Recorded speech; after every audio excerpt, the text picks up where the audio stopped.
We'll see this morning the stark reality that Abram is far from this blameless, perfect, righteous man. We see the pattern of the garden and fall repeated again plainly in our text this morning. And so we come from the heights in chapter 15 of this unilateral, unconditional covenant of grace, God making a covenant with Abram, saying, I will keep my word to you. You're going to have offspring, you're going to have land. I will be faithful. I'm putting my life on the line of my faithfulness to you. And the scene with the animals torn and cut in half and set aside, and God in the middle of the night walking through the pieces of the torn apart animals, saying, may it be done to me if I do not keep my word, as has been done to these animals. May it be done unto me. And furthermore, God is the only one who took the walk, if you recall from last week. God is the only one, meaning God was saying to Abraham, look, you know what? Even when you fail, I'll be torn to pieces when you fail. I'll take the curse of the covenant for your sin. And we see that ultimately fulfilled in Jesus.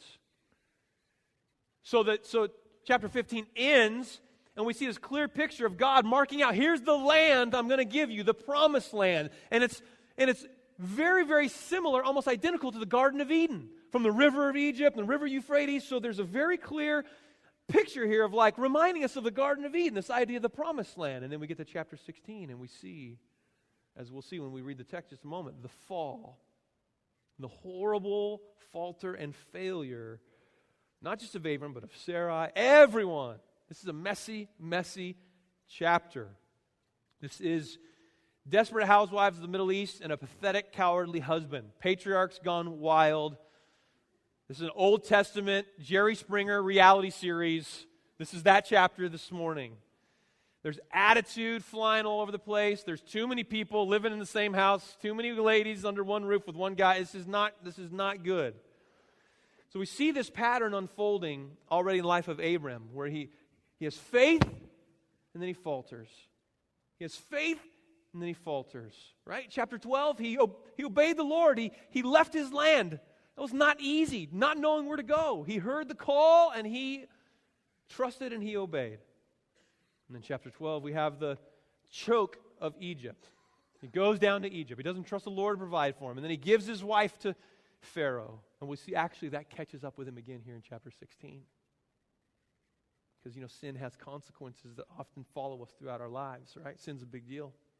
Sin sucks and sin complicates life. We're going to see that this morning as the story continues. And then we see him, he has faith again, and he trusts the Lord, and he lets Lot choose the land, and he gathers the army, he rescues Lot. So we kind of see Abram riding high, and then we did see last week that he began to kind of doubt and falter. It had been a year, still no child. And the Lord showed him the starry sky, and we see faith again. So we see this rocky road. If we're looking to put our hope in Abram, it's kind of like, this is almost a 50-50 deal. We're like, one day, like, oh yeah. And the next day, like, not so much. And this is a not so much account in a big, big way. The fall of Genesis 16. Despite the Lord's patient kindness and faithful track record, we see humans failing and faltering again. In my own journey and story of the Lord getting a hold of my life, coming to my senses, one of the verses, one of the first proverbs that really jumped out to me. It was hearing the word taught in Proverbs 14:12, and it's also repeated in 16:25, says this: there is a way that seems right to a man, but its end is the way to death. There is a way that seems right to a man, but in the end, its way is death. And that almost serves like as a thesis for this story in Genesis 16 as it unfolds. So I'll take matters into my own hands. I'll go my own way. I think this sounds like a good idea. This sounds like a good plan. I'll trust my own thoughts, my own ideas. And as we see in the story as it unfolds and the consequences that still roll out today from this chapter in our world today, the end is the way to death. So let's read. We're going to pick it up at chapter 16, verse 1. We're just going to walk through all 16 verses here and then come back, and we're going to take a look at the barrenness, the burden of the barrenness of Sarah, the harsh reality of Hagar, and then the encounter of God, as we'll see as we look at our text this morning, in the wilderness with Hagar. Verse 1, Now Sarai, Abram's wife, had borne him no children. She had a female Egyptian servant whose name was Hagar. And Sarah said to Abram, Behold now, the Lord has prevented me from bearing children. Go into my servant. It may be that I shall obtain children by her. And Abram listened to the voice of Sarai. Notice the parallelism between this and the fall in the garden, by the way, with Adam and Eve. So after Abram had lived 10 years in the land of Canaan, Sarai, Abram's wife, notice the author here is emphasizing something. He said it twice now. Sarai, Abram's wife, okay? Abram's wife took Hagar, the Egyptian, her servant, not his wife. You tracking with that so far? You guys need to pay attention here. This is how this works, okay? Sarai, Abram's wife, took Hagar, the Egyptian, her servant, and gave her to Abram, her husband, as a wife. And he went into Hagar, and she conceived. And when she saw that she had conceived, this is Hagar, she looked with contempt on her mistress. And Sarai said to Abram, May the wrong done to me be on you. Now that's awesome, because she's basically saying to Abram, my idea is your fault. But that's always cool. We'll come back to that. I gave my servant to your embrace, and when she saw that she had conceived, she looked on me with contempt. May the Lord judge between you and me. But Abram said to Sarai, Behold, your servant is in your power. Do to her as you please. Then Sarai dealt harshly with her, and she fled from her. The angel of the Lord found her by a spring of water in the wilderness, the spring on the way to Shur, and he said, Hagar, servant of Sarai, where have you come from, and where are you going? She said, I am fleeing from my mistress Sarai. The angel of the Lord said to her, Return to your mistress and submit to her. The angel of the Lord also said to her, I will surely multiply your offspring so that they cannot be numbered for multitude.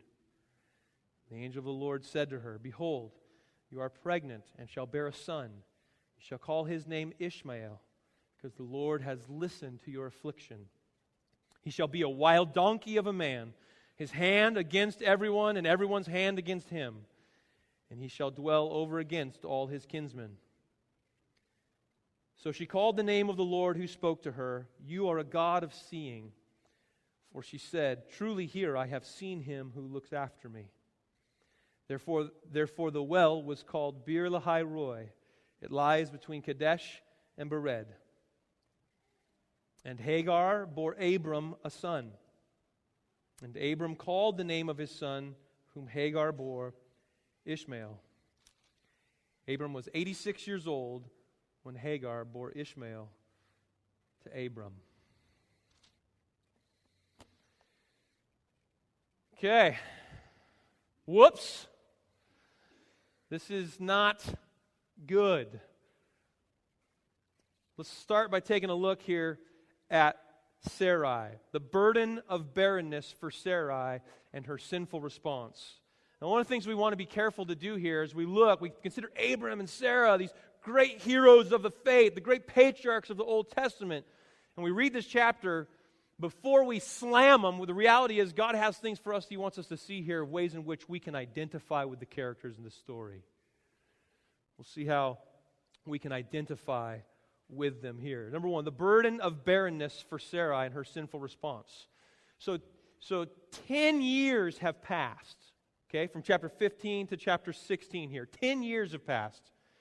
Now you recall at the beginning of chapter 15, Abram struggled after a year, wondering, hey, I still don't have an heir, I still don't have a child. But God assured him, gave him that promise, and something shifted right in Abram's heart, and he believed the Lord. But it's been 10 years now, and still the burden of barrenness hangs over Sarai. Now for her, this is like a scarlet letter. This is not just physical barrenness for Sarai. You've got to understand the burden that she was under here. This is social, cultural, emotional barrenness. This is humiliation. This is failure. This is tragedy. And if we're honest, we can get this. Some of you may have really desired to be married and haven't found a spouse yet. And years go by, and it seems to get further and further. Or you want children, you don't have children. You think of something that you greatly desire. Your hopes, your dreams are wrapped up in it, and it continues to be out of reach. You see, this was a very clear scarlet letter in her day. We have our own scarlet letters in our day. Wherever your family places its value and its expectations and its hopes. Imagine a family of doctors. Dad's a doctor, mom's a doctor, brother's a doctor, sister a doctor, and year after year you fail to get into med school. Your 4th of July family picnic was horrible because it's thrown in your face every year. It's that kind of a situation where that which defines your family, where you place value, whatever that may be, and you come up short. How would you feel? Sarah's 75 years old here, and she's coming into that realization that hey, this is impossible. And the barrenness on the outside only amplified the barrenness on the inside. And she begins to listen to the voices in her own head that begin to tempt her, and she comes up with another plan, right? She schemes. She schemes. She feels trapped. She feels like she has totally limited. She has 2 options before her in her mind, and she's actually, quite frankly, a little ticked. You see that in the text? She's angry. She's angry at God. She says to Abram, hey, the Lord has prevented me, right? The Lord, He's not doing a very good job at being God, all right? God is not doing great at His job, so I'll take matters into my own hands. I'll take it from here. I'll move this thing forward, and what you essentially have here is an impatient Sarai, and she devises a scheme that amounts to a shortcut. Trying to take a shortcut. God must need my help. Let's figure this out another way. Here's what I'll do. Now, interesting to know, there was actually an ancient custom in this time where an infertile wife could procure a surrogate wife, a maidservant. But that's not the way God had instructed and promised that this would go down. But Abram is looking around going, or Sarai is looking around going, hey, maybe I'll go about this another way. Her options are limited. She goes, here's my choices. I can either die barren or I can procure Hagar. That's all that she could see. Right? That's all that she could see. What was the option that she lost sight of? What's the third option? Trust the Lord to change her circumstances and fulfill His promise. But she didn't see that. She couldn't see it. The chaos and mess of the dysfunction of this situation with Abram and Sarai and Hagar began with impatient, unbelieving pursuit of a desired outcome. A shortcut. I'm going to take matters into my own hands.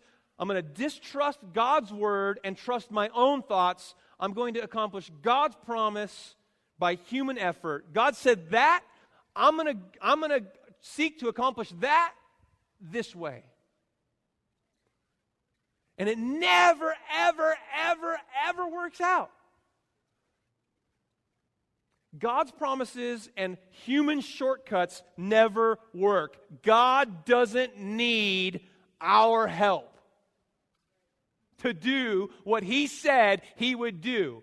And when God says, I'm going to do this, and I'm going to do it this way, it's not wise or prudent to come along and say, hey, I'm going to go seek after that thing that God has promised me. I'm going to do it my way. Never works out. And we see in this arena, in this realm of sexual sin and relationships, I mean, Genesis 16 is an incredibly relevant chapter for the culture we're living in, is it not? I mean, it's amazing. I consider myself a young guy, right? I feel like I'm pretty, and yet the changes that have, stop and think about the changes that have occurred in just the last few years societally with our views of marriage and love and sexuality and relationships.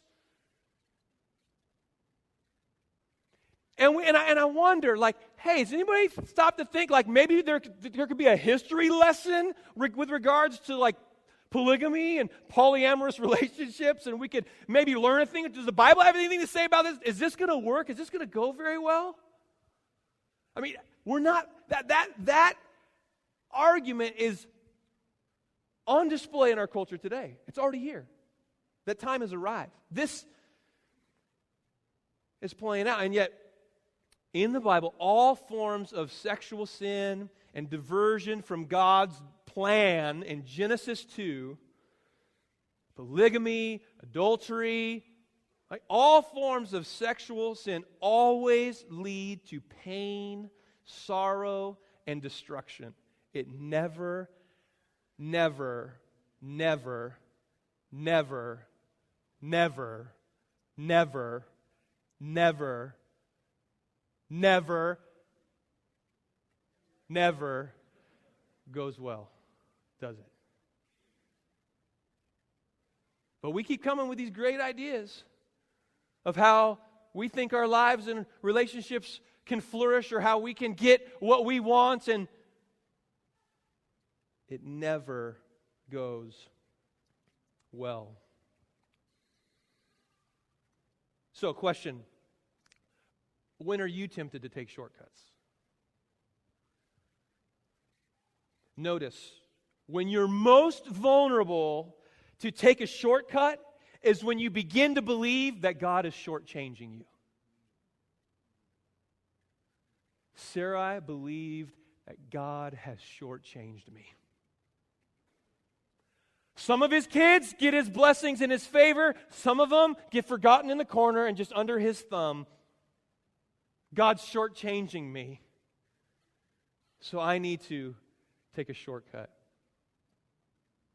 Maybe you can think of a situation in your life or someone you know where an impatient, I'll take matters into my own hands, a shortcut ended up in disastrous results.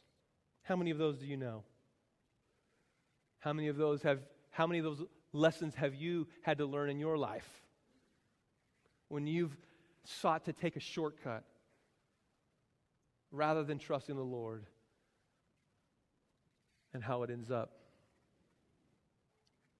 Sarah believed God's failing at being God. He's not doing his job, and it made her angry. She schemed, and she was angry. She was angry at God. So she took matters into her own hands, and literally then, notice how sin just spills out all over the place. Once we shift from distrusting God's word to trusting our own thoughts, man, the fruit that follows that is as predictable as anything. I mean, you can see the downfall that leads to, not only as we'll see for her, but also the impact that it has on others. Listen, sin complicates life. Can I hear an amen? Some of you are probably dealing real time with the complications of sin, either of your past or of your present. Some of you might be on the verge contemplating a shortcut of some time, some kind right now.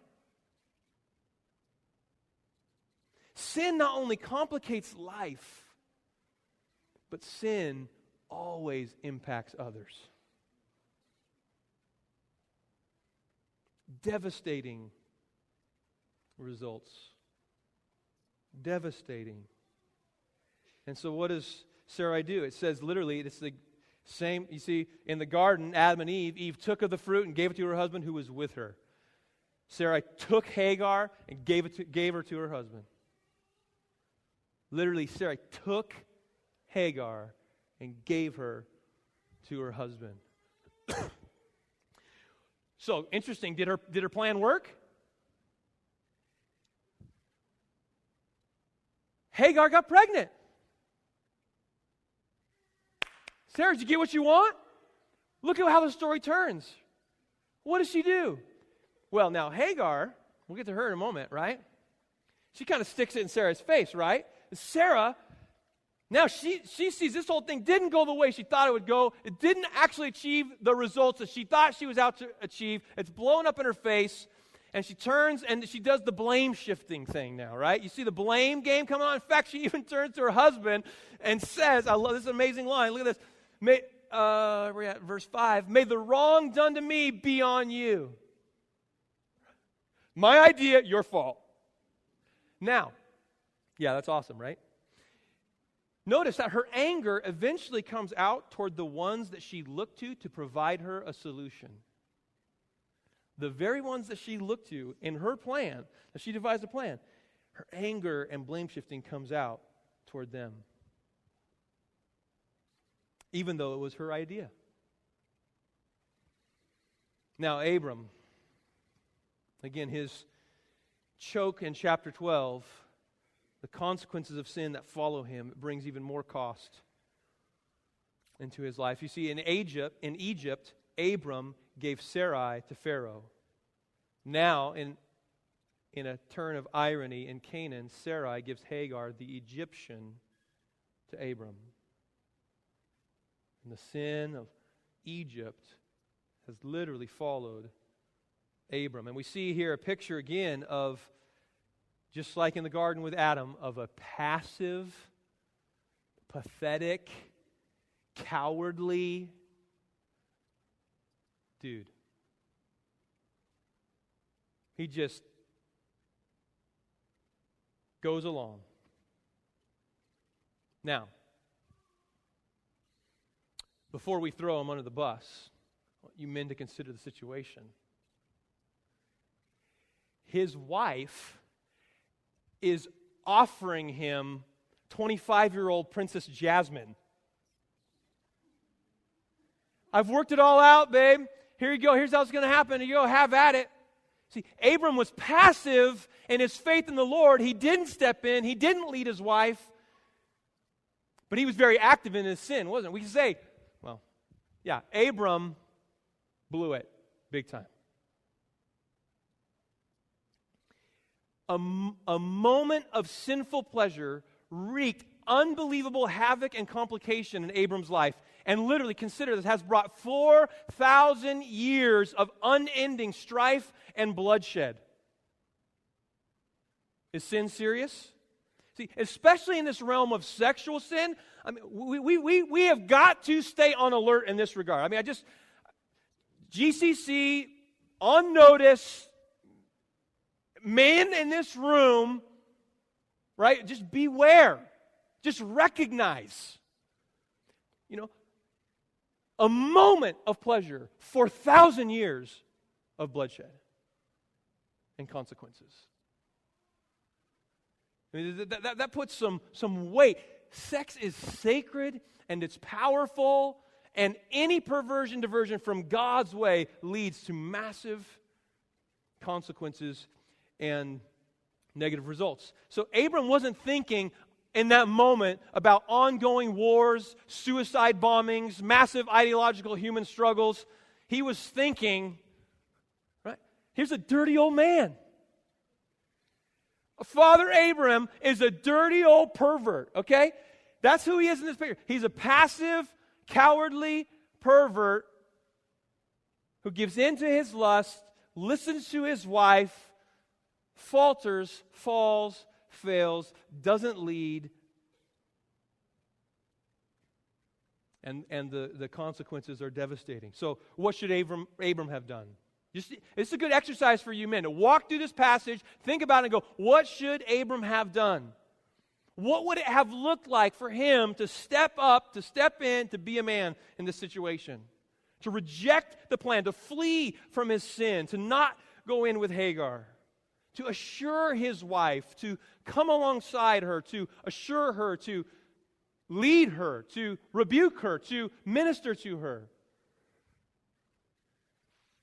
to repent. He could have taken responsibility, but actually we see he caves not once but twice. Look at verse 6. Abram gets caught in the middle of this right, legitimate, full-on Jerry Springer cat fight between Sarai and Hagar. He gets caught in the middle of it, and finally, all he's concerned about is just getting out of the mess that he created. And he says, look, if she's giving you trouble, bugging you, your servant's in your power, do with her whatever you want. He appeases Sarai instead of leading Sarai. He appeases his wife instead of leading his wife. It's incredibly harmful to others, to Hagar in particular. And we see then that Sarai deals harshly with Hagar. There in verse 6, the end of verse 6, Sarai dealt harshly with her. Now, it's interesting. Check this out. It's the very same word that will be used later on in Exodus concerning the manner in which the Egyptians treated the Israelites in slavery. As the Israelites would have been hearing and reading this account, it would have not been lost on them to realize that it was actually the people of God who treated an Egyptian slave harshly before the Egyptians treated the people of God harshly. When God's people act in unbelief and fail to truly do business with God and process their circumstances with the Lord and trust the Lord and walk with the Lord, when they trust themselves and not the Lord, the results are devastating. This is a sobering account. The effect of this text would have been to humble the Israelites even as they read it. You're not the hero, Israel. You're not the hero. Yeah, I know what happened to you in Egypt, but guess what? Do you know what Sarai did to Hagar 400 years earlier? Or however long it was? The burden of barrenness for Sarai, and she was tempted and she took a shortcut. Took matters into her own hands. She was angry at God. Said, God, you're not doing right by me. I'll take it from here. Now let's look at Hagar for a moment. The harsh reality for Hagar and her response in this situation. So who is Hagar? She's an Egyptian. Clearly in the text we see she's an Egyptian servant or slave that was brought with them when they came out of Egypt in chapter 12. It's interesting in this text, Sarai addresses her, never actually uses her name. The author uses her name, but Sarai never uses her name, calls her my servant. Multiple times, my servant, my servant. Abraham does the same thing. Abram in verse 6 says, hey, do with her whatever you want. Right? Your servant is in your power. Even Abram fails to call her by name. Where does this leave Hagar? Hagar is an instrument. She's just being used. She's not loved because she's precious and beautiful and made in the image of God. She's loved because she's useful.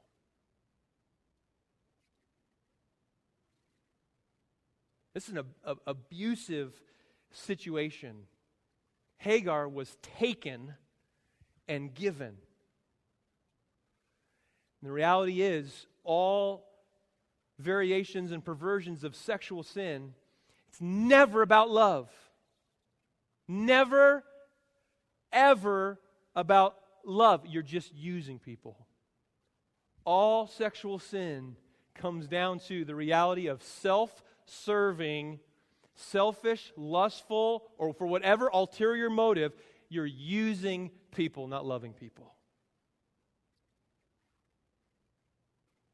One commentator said this way, it's so much easier when you depersonalize those you abuse. They don't even call her by name.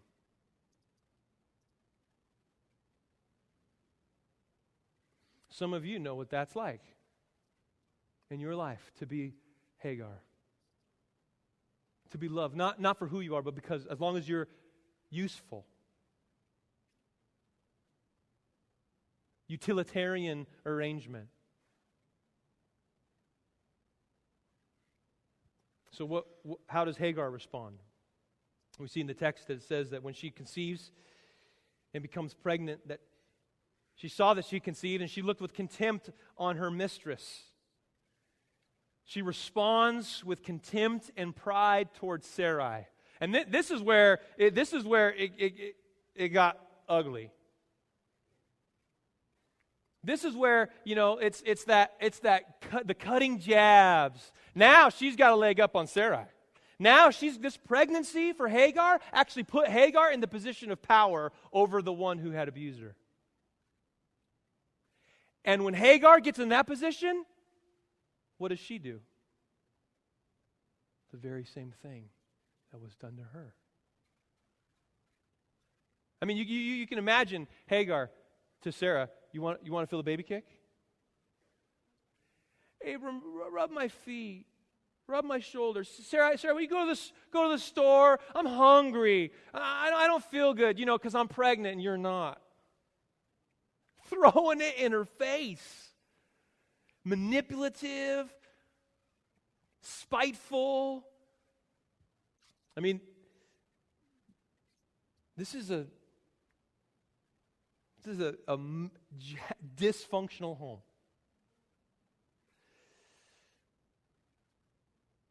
The reality is, and actually some would say that at this point, that Hagar, the character of Hagar, actually becomes kind of like an Anna Nicole Smith, right? Like a gold digger, like wait for the old man to die, and then she'll die, and then my son will be the heir, and I'll be in Fat City. Right? That this is the kind of spiteful anger and destructive heart and life pattern that we see Hagar get on here. And the reality is, you look at this story, no one here is honorable. No one is innocent. Are you looking for a hero in the story? You finding any yet? I mean, this is messed up. Concerning Sarah and Hagar, neither woman had compassion on the other. Sarai is the abuser and Hagar the victim, and yet we see Hagar's response when she gets put in the position of power over Sarai. She's the very same thing. She turns and sins in a very similar, very same way. Abraham just seeks to appease the situation, kind of backs up. I'm going to let these ladies pull all their hair out and fight and claw and scrap and do their thing.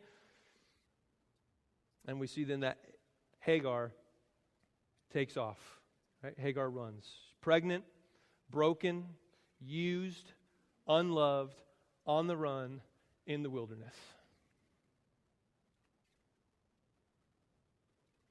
How many Hagars are walking around our city?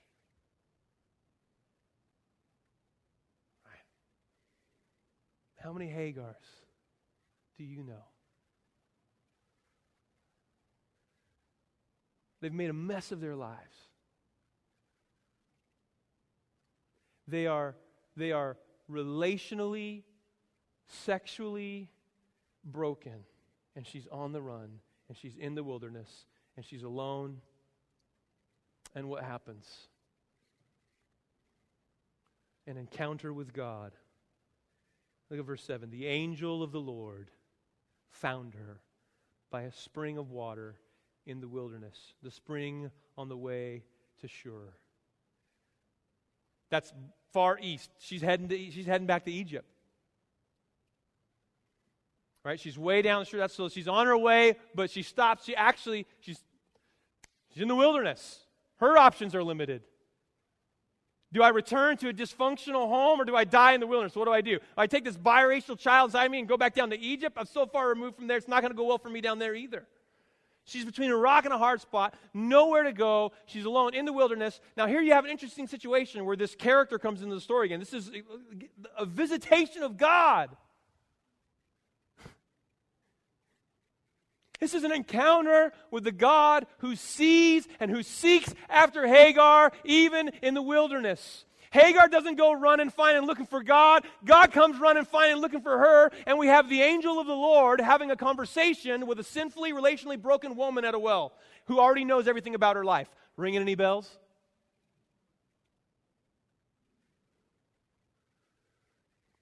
John chapter 4, Jesus comes to the woman at the well, a Samaritan in that case, a broken woman, and knows all about her story. Some say that the angel of the Lord here is actually a pre-incarnate Old Testament appearance of Jesus, who seeks. Literally when it says the angel of the Lord found her, Jesus knew where she was. You cannot outrun the reach of God's grace.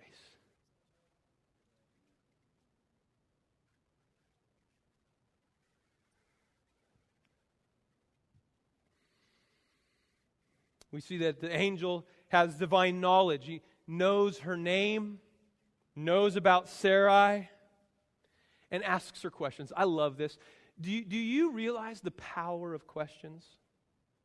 There's a reason that questions are powerful, especially at moments when you're dealing with a person who needs to turn to the Lord. At the point of turnaround in your life, in my life, and the Hagars of our city, at the point of turnaround, there's always, when God pursues and God seeks, He does so with questions. Look what He asks her. Where have you come from, and where are you going? She answers the first one, but she doesn't answer the second. She says, I'm fleeing from my mistress Sarai. But she never answers where she's going. I don't think she knows where she's going. I don't think she knows what to do. And that question, right? Just like many of you have experienced, or maybe someone here is actually experiencing this kind of a time in your life now. Who am I? What am I doing with my life? Where am I going? What am I doing? Am I on the right path? Where should I turn? Where should I go? You see, those internal questions are a part of the power of God to turn us around.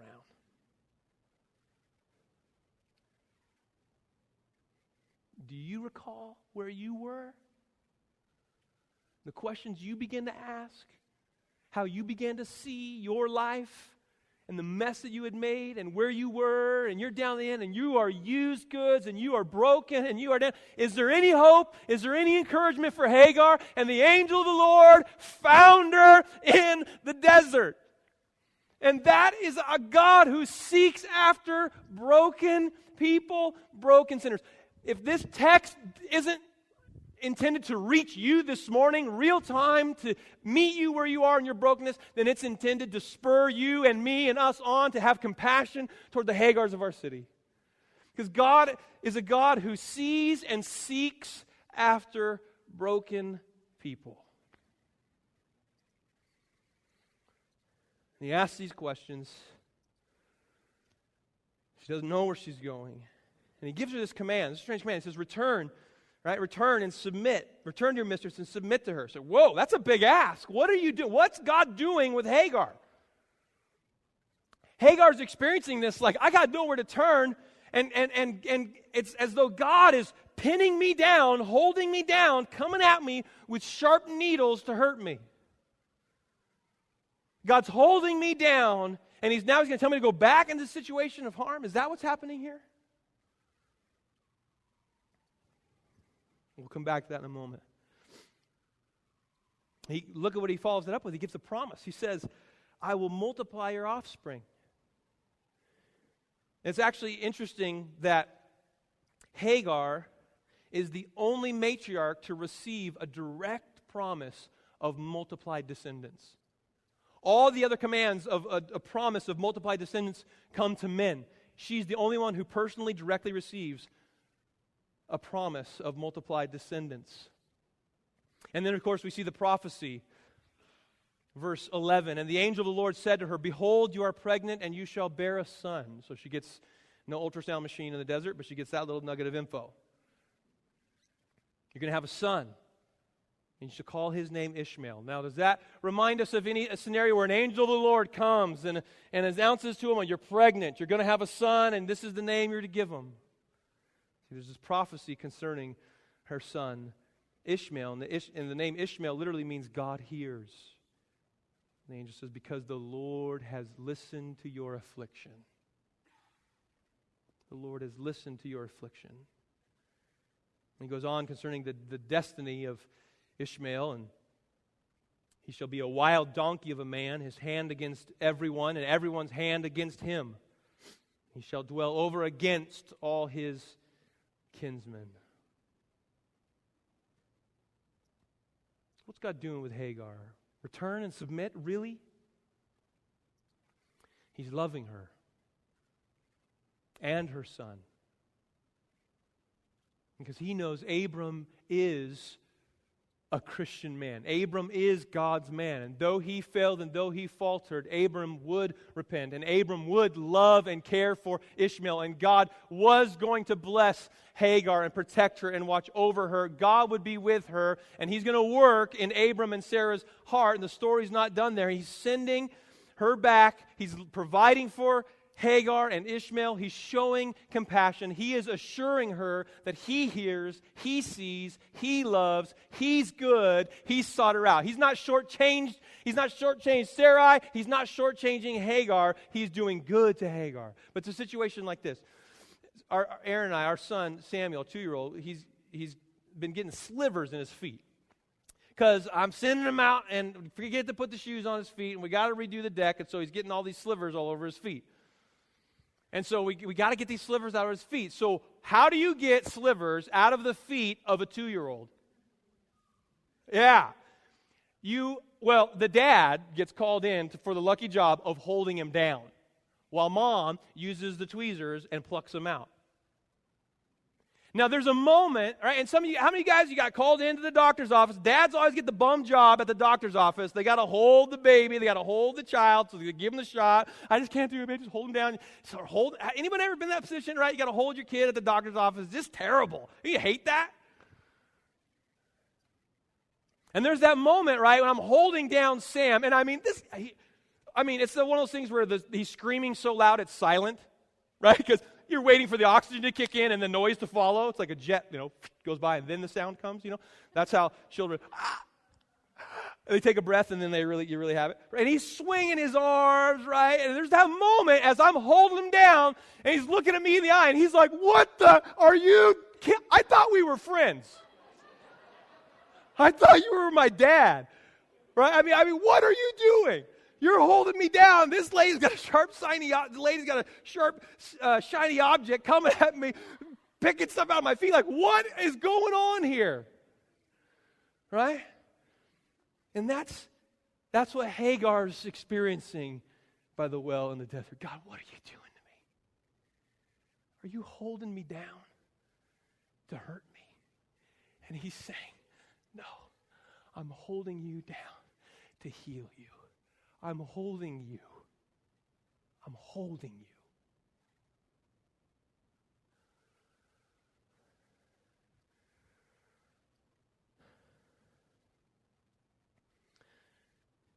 There is an invisible good that is more real than the visible evil you are enduring.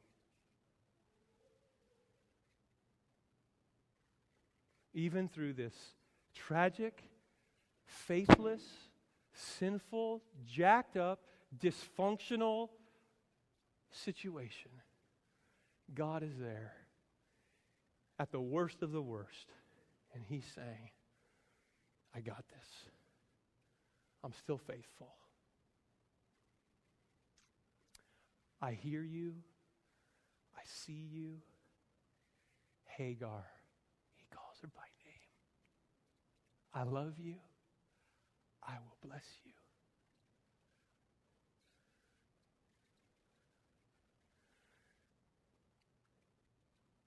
What was God's message to this outcast, runaway, single, used, pregnant, spiteful, broken foreigner?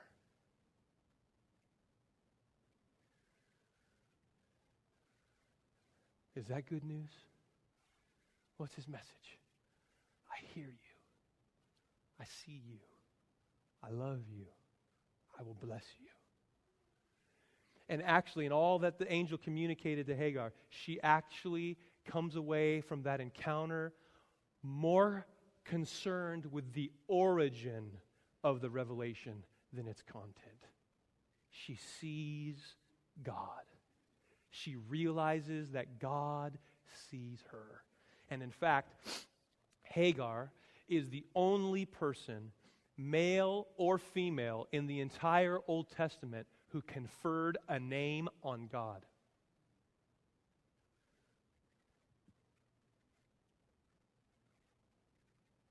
the God who sees me. A God of seeing I have looked upon. You are a God of seeing. Truly, I have seen him who looks after me. Therefore, the well was called Bir Lahai Roy, which means the well of the living one who sees me. Notice her response to this encounter carries an emphasis on the graciousness of God. The living one who sees me. So verse 15 and 16, we'll conclude. It says, Hagar, she went back, she obeyed, she returned. And Hagar bore Abram a son.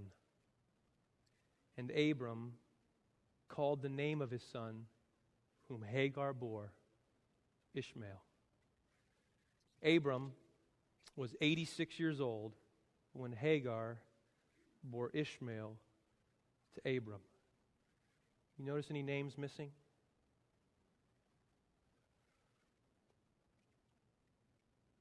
No Sarai. Hagar's name is mentioned 3 times, Abram's 4. And it's made very clear, Hagar bore Ishmael for Abram. Not for Abram and Hagar, not for Abram and Sarai. For Abram. And Abram named him Ishmael. Hagar didn't name him. Sarah didn't name him. Abram. So did Sarah's plan work?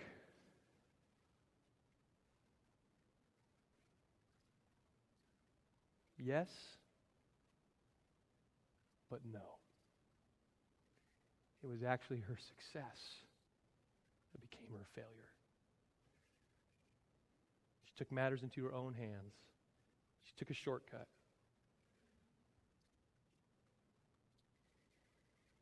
We cannot achieve God's blessing, God's promise, God's purpose by human cunning, crafting, and scheming. Human shortcuts never deliver God's results. God's promises and human shortcuts never work. Abram and Sarai's shortcut has brought about millennia of conflict and oceans of bloodshed. From the line of the descendants of Ishmael, that to this day fulfill the prophecy spoken here.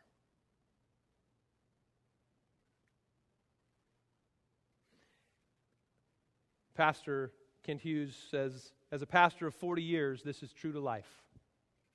Not a few times I have had believers in my office whose resort to expediencies in order to hurry what they have believed to be God's will has resulted in humanly unsolvable problems. In fact, some situations have been so complicated that there can be no solution in this life. There is grace, of course, but some sins are such that the results cannot be taken back. And the pain goes on and on in this world. Believers, beware. There's a warning for us in this, isn't there? If you're considering a shortcut, if you're passively appeasing and just going along. Now, you look in this text, and it's clear for us that when we look at the human characters in the story, there is no hero. Right? But the angel of the Lord, Jesus, is the hero. Jesus is Abram's redeemer. Jesus redeems the passive, perverted, appeasing coward. That's good news for some of you. Jesus is Sarai's redeemer. He redeems the impatient. I'm a better God than you. I'll take matters into my own hands. Blame-shifting, angry, harsh schemer. That's good news for some of you. And Jesus is Hagar's redeemer, the broken, abused, spiteful, proud, unloved runaway. So which one are you in the story? Are you running in need of a grace encounter in the wilderness? Do you need to turn around and go back? Are you contemplating a shortcut? Are you trying to achieve God's blessing by your own ingenuity and effort? Do you need to slow down and step back? I love Pastor Josh's categories he gave us 2 weeks ago of passive faith and active faith. Sarai needed to engage passive faith big time. She needed to wait on the Lord, trust the Lord. Stop, step back. Don't try to force it and make it happen on your own. Stop, think, pray, talk, get counsel. Obey the revealed will of God. Or are you passively appeasing? Do you need to step in? Do you need to speak up? Do you need to man up? Do you need to repent? Do you need to take responsibility? Do you need to love that child even though it was the result of your sin and your mistake? Where do you need to step up, step in, and be a man? Jesus truly is, in the text this morning, the better husband who loves and leads one bride. He's the better servant who didn't grow bitter even though he endured hostility to death, and he yielded himself and said, "Not my will, but yours be done." And Jesus is the better son. He is the true Ishmael who was heard by his Father and who hears our cries. Jesus is better. Jesus is the hero.